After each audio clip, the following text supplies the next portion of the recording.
Can't quite believe some of the hail sizes that I'm seeing, and if you are in the path of some of these, I just want to pick up again down here by Wablo. Let's take a look at this. This is really has been concerning and keeps being concerning. So we're up to just about an inch and a half hail reports out of this, and this is just now coming into Wheatland.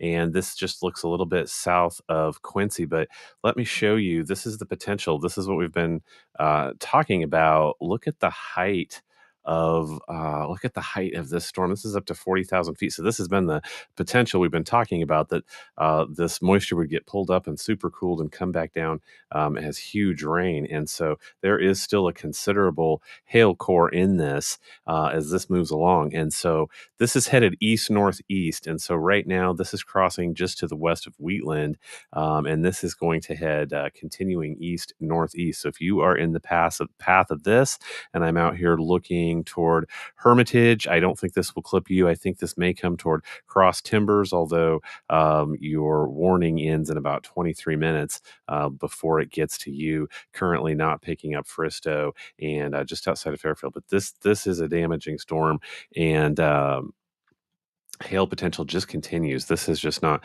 keeps confirming it well over an inch. So that is down there. I wanted to pick back up here. Clinton, it was just noisy in Clinton, and let's see, we're still under an inch for hail, but this is a similar size system. So this wave is through Clinton. This is headed out now. Looks like between Calhoun and Cole, headed east northeast as well. So it looks like Ballard finally picked up. This dropped some serious hail just to the north and the west of Ballard just a few minutes ago as well. So cells that are not severe warm but are still dropping hail. I'm over here in Amsterdam, Merwin, and so there have been little pockets of well over an inch hail, but coming in from Lynn Valley, across state line between Amsterdam and Merwin. So another hail cell there headed. Let's take a look at that. Headed east northeast. All of this is so. Let's pull out and see. This is your regional picture here. The winner for hail was El Dorado Springs at an inch and a quarter, but I think over towards Wablo, we have passed that and will continue to. So that is our regional picture. Let's see what comes next. I think this is significant for overnight. So this is our cluster happening right now. Moving on out, it's just about midnight. I think we get a little break, and then here I am around 2, 3, 4 a.m. But look what we may have around 5 a.m. This moves through Kansas City and areas south. And so anytime between now and 6 a.m., I see a few more of these cells possibly rolling through.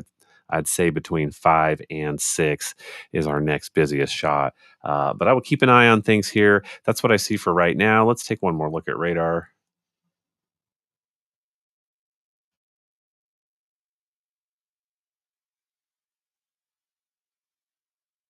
Easier said than done. There it is.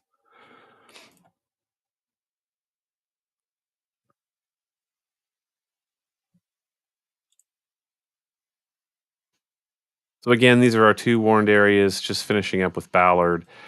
This is now going to clip Urick and Hartwell. Looks like to me, this is finishing up in Clinton, headed off towards Calhoun and Windsor. There has been very significant hail in both of these cells. That is for sure. And we're down here now checking out one more time. Wablo is finally done. Looks like now heavy activity over Wheatland, and this is headed off to the north of Hermitage, headed really towards Fristo and Cross Timbers, and this severe ends in 20 minutes. And so those are our two warned areas at the moment, and a serious shot of hail. Wouldn't be surprised to see this repeat a few more times between now and say about 6 a.m. So that's where I'll leave it for right now. We'll keep an eye. I appreciate you joining me. Catch you back next time.